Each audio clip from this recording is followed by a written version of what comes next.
to talk about why should you care about front-end architecture. So my name is Kaufman. I work at 500 Tech, also a Google developer expert at Web Technologies. So like I said, I work at 500 Tech, and in 500 Tech we help companies to build front ends, which means that part of my job as a consultant is to work with teams, work with a lot of companies, a variety of different projects. And today my talk is not going to be very technical. It's going to be some kind of like food for thought, because I think a lot of you heard this sentence before. Yeah, we need to migrate. From my experience working at the front end for a lot of years, every like 2 years or 3 years, the company decided that they need to migrate. Frameworks are a great solution for other use cases. So if you wonder why React became so popular, it's because of this.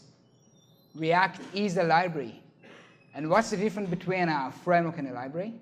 Library implements the concept of inversion of control. When you use a library, the library runs your code. The library is determined the flow. It's not you.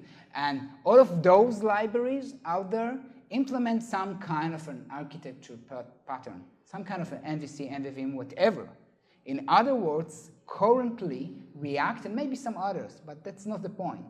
But currently React is the only real library for just building components, all right? So when you choose React, you should care about architecture because you don't get the whole deal. You need to think about it, all right? So that's the message. So let's talk about what is to be an architect. All right? Sounds good. No? Don't you think so? I can skip it. Who wants to be architect? No one? All right. Come on. So this is kind of the output that you get out of an architect. All right? Because the first concern of the architect is to make sure the house is usable, is not to ensure that the house is made of bricks. And this is a quote from Uncle Bob. How many of you are familiar with Uncle Bob? You should, all right? You should. So let's play a game. Yeah, if you want to build a house, you need to determine what is essential and what is like the implementation details. So if we're going to build a house, we need to care about, I don't know, some kind of entry so we can get into the house. We must have some space, and probably we want to have some restrooms because it makes it usable. But it doesn't matter if the house is built of bricks or wood or whatever, or which color the house is, all right? Same for software, all right? So if you're going to build an app, and let's say we're not choosing a framework, we need to think. So what is essential for building an app? So we need some data, of course. Without data, we got nothing. And we've got some use cases. I think that we can go on with just 2 of those bullet points. You need to have data and some use cases on this data. The rest, implementation details. That's it. So you can choose React, you can choose Preact, you can choose jQuery, who cares? It doesn't really matter, all right? You can choose MongoDB, you can choose relational database, it doesn't really matter. Even the technology doesn't matter unless it's PHP, and then we can help it. But no, but seriously, the technology itself, it's an implementation detail. But once you choose a framework, like Angular, for example, and I've worked with Angular for years, all right? When you choose Angular today, those decisions was made for you. You choose RxJS, like Sean mentioned, right? You choose a pattern, you choose the MVC, MVVM, whatever. You choose a set of tools. It doesn't mean it fits your needs. So don't let the frameworks tell you what you need to do, all right? Let's read this. If you want to make an omelette, keep a chicken nearby and consider a pan. Who heard this sentence before? Raise your hand. No one? No one? Of course, I just made it up, but yeah, no meaning. But let's say I want to build an app for manage my collection of books, all right? Let's start the process of actual thinking about architecture and not thinking about implementation details. Sounds good? Let's build an app. So the first concept I want to introduce to you, And yeah, those considered to be basic concepts about architecture, but most of us, don't really, maybe we don't know about it, maybe we don't really care about it, maybe we're thinking that we're front-end developers, so we shouldn't care about those concepts. Those are like server implementation details, but let's talk about those basic concepts. Basically, we want to define the boundaries of responsibilities, all right? We want to slice our application into manageable units of complexity. Now, I know it sounds like big concepts and stuff that belong maybe to other technologies, but actually it's very, very relevant to when you build a single page application. So let's check out this, all right? This is the traditional, very, very popular diagram that talk about layers. So you've got our presentation layer, we've got our application layer, we've got our entities, and we've got our infrastructure. And if you look closely, you see the direction of dependencies. And if you wonder, React is just the upper layer and that's it. So if you build your single page application and you implement these ideas, this direction of dependency, it means that the upper layer doesn't need the underneath layer. Or let's look at this from another perspective. You see these entities, you can call it data models if you like. It doesn't really matter, it's not about the name, but it's the center of all things, which means that if I implement this concept, I can take my entities, I can take my business logic, and I can replace the infrastructure, and I can replace the presentation layer. Make sense? All right, open your mind. So if you're talking about my library app, let's start not with the user interface. Let's start with the basic. Let's talk about the data. Let's talk about the entities. So I probably got some kind of something that's gonna describe a book and a collection, an owner, and whatever, all right? So it doesn't got nothing to do with object-oriented, although those concepts coming from the world of object-oriented development. But it can be a function. It doesn't really matter, all right? Let's talk about my application layer, where all my business logic is implemented. So I want to be able to manage collection, lend a book to a friend or whatever. And this is built on top of my entities. So I've got my data, and I'm just solving some use cases on top of this data. And we're not talking about frameworks. We're not talking about libraries. We can use libraries to help us with this. But I just want to just introduce you an idea. Next time you're going to build an app, start to think from the bottom up. Try to think from the actual POJOs, the simple objects that represent your data, and build it all the way up. All right? Next, presentation layer. Well, this one is easy because most of us are front-end developers. So what I want to do, I want to show a list of books. I want forms to manage my collections. And again, I'm not taking any implementation decisions yet. I can use whatever technology out there. Doesn't really matter, all right? But we're talking about single-page application because when we used to be a full-stack web developers by default, before single-page applications become so popular, it was obvious. You need to take care about the whole flow. You need to care about databases and how you fetch your data and how you prepare your data modules. You need to care about it. The front-end was just plain HTML that the server sends back to the browser, and that's it, all right? And last one is infrastructure, and as you can see, the dependency is inversed. So the entities is in the middle. Infrastructure is talking about, stuff like persist to a database, connection, adapters to the outside world. Again, nothing to do with my entities. So the whole idea is to take those two layers, my actual entities, data, and my application layer, the actual business logic, and to be able to isolate it and replace infrastructures, if I like, and replace my presentation layer. Make sense? Well, we're going to look at some codes. So I'm going to connect it to the real world, because right now it looks like slides from I don't want to say nasty words, but I don't know, a Java conference or something. So let's move forward to the actual architecture. So this is a picture of an architect in a very famous known company, all right? For known reason, I'm not going to expose the name of the company, but they're based here in New York. maybe you crossed your ways on the subway. Anyway, let's think about design patterns and then think about the tools we're going to use. Still, not talking about React, not talking about nothing, all right? So there is some patterns out there. There is some old ones like this MVC from 97, from the 70s, which is still relevant. And we've got some more modern patterns like Flux that was introduced by Facebook and then evolved to patterns like Redux. But if you look closely on those patterns, we're talking about a very basic concept. Again, those kinds of definitions usually are not a trivial part of your front-end development education. There is some people here who study how to build, how to be web developers at recently. Raise your hand. Don't be shy. Have you heard this sentence before? Right. This is good. We're here to share knowledge with each other. Loose coupling, high cohesion. Again, sounds very like what it's got to do with the front end. All right.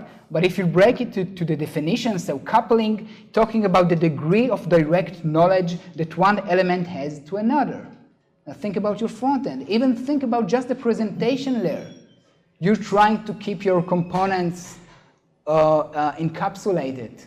You're investing time of keeping your moving parts with the minimal amount of data on each other because you want to be modular, you want to be able to add more stuff. Makes sense. And cohesion, what is high cohesion? Well, this is a concept. So when we're talking about loose coupling and high cohesion, we're talking about we want to keep our elements like separate with the minimal knowledge about each other, but we want to keep our whole app as a unit. So it sounds like two different things, but this is what we're trying to achieve. And I'm encouraging you, type loose coupling high cohesion in Google if you never did it before.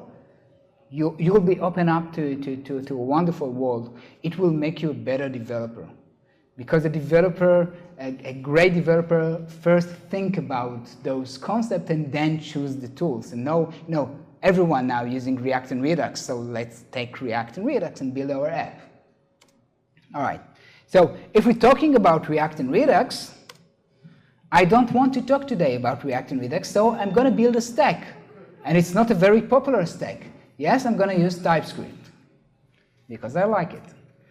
Everyone got a dark side. So, yeah. I'm going to use TypeScript, I'm going to use React, of course, but then I'm going to use MobX just because it solves my problem. And I'm going to use TypeORM, which is a library that implements the concept of Active Directory, data layer. You're going to see it in code in a second, all right? And I want to choose those technologies because they're not that popular. Because the message from this session is choose whatever you want. It doesn't really matter. There is like post about what should I use, Redux or MobX or this and that or whatever, all right? So it doesn't really matter. Think about what you're trying to solve. React fits in because it's just a library. If I take those layers and I'm like changing the diagram, so I've got the entities in the middle, I've got my dependency. Oh, sorry. All right. And basically, it's all about the data. So in 2 minutes, we're gonna look at some code, and that's gonna be the end of this talk. But first, I wanna do something interesting. We are front-end developers, and when we're starting to build an app, most of the time we're starting with the user interface, which theoretically there's nothing wrong with it. It's like our safe zone. Let's start about building the table and building the list. But what I want to suggest to you as a practice, and actually those kind of concepts, those are the concepts that I'm actually implement when I work with our clients at 500 Tech. With a particular kind of clients, when we're talking about large-scale applications, enterprise companies, all right?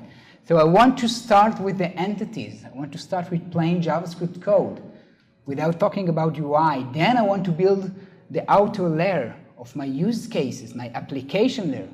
I changed the naming. Again, the naming, it's not about the names, it's about this separation, all right? And then I'm going to end up with my presentation layer.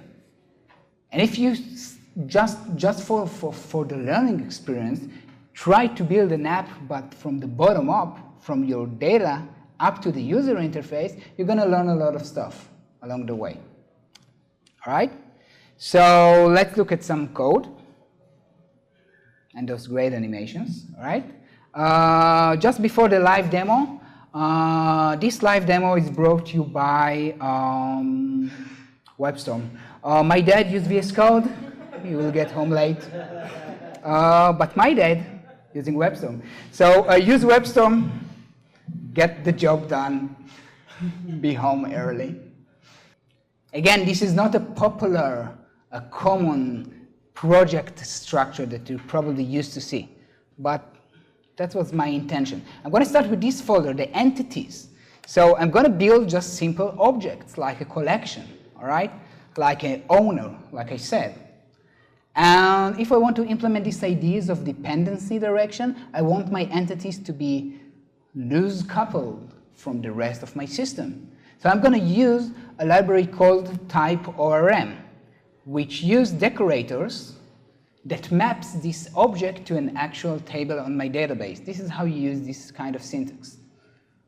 Again, this is not very popular on the client side, but you can do it. I'm building a desktop app. I don't care. I'm going to use the in-memory database because that's my use case. This is what I'm trying to solve. So take a look at this class. It's staying a simple class, but those decorators, that's our connection to the framework.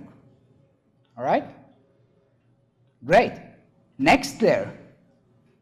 Now I name it core, just to make a point. Call it an app, call it whatever you like. And here, the rule is, I know nothing about the UI, I know about my entities, and I'm implementing some use cases. Very simple and straightforward demo that you can play with because it's on GitHub. But take a look at this one. So I've got a constructor and got some business logic like add book to a collection. I know nothing about the UI. I don't care about the presentation layer. I just know about this book repository because that's the pattern I used to implement. So my entities, my actual data is plain JavaScript, and my application layer knows about these entities. This is this line, get repository.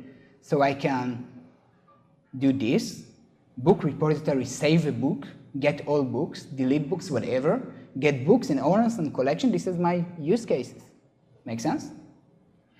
Now I want to keep this class well separated from my view layer, my presentation layer.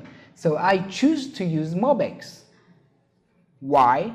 Because you see this tiny decorator which decorate the books collection.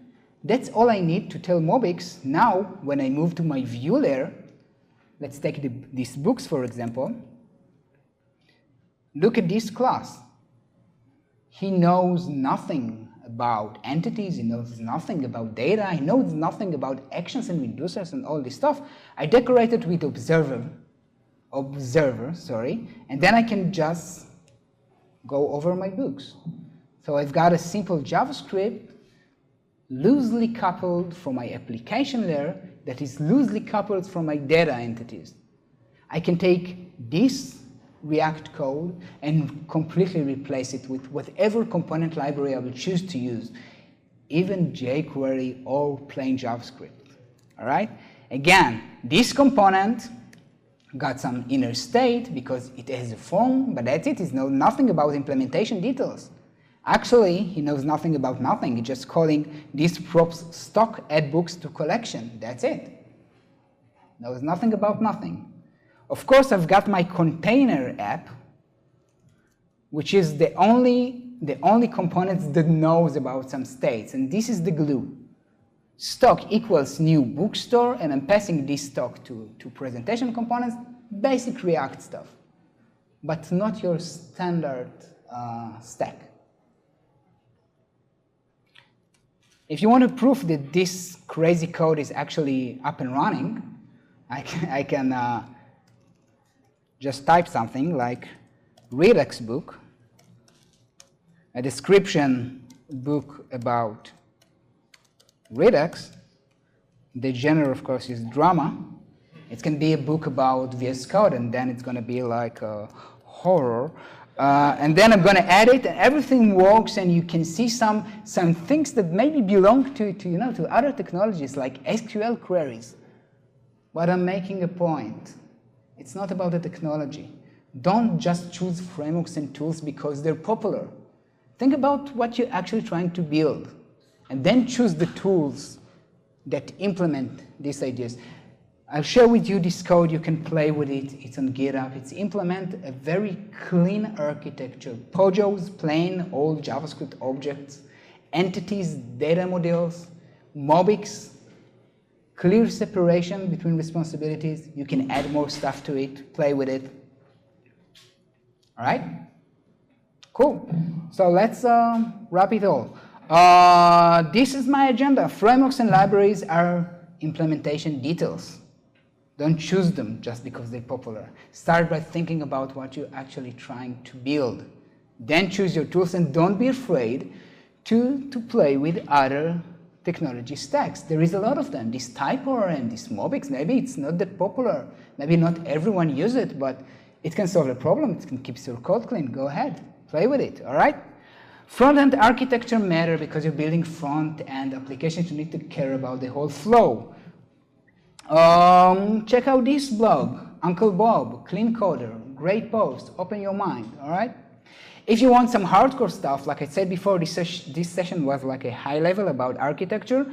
You're welcome to join me next week. I've got like a hardcore live coding masterclass for 2 hours just building code. It's a community-oriented workshop. It's not something that you need to invest too much for it. So check it out next week.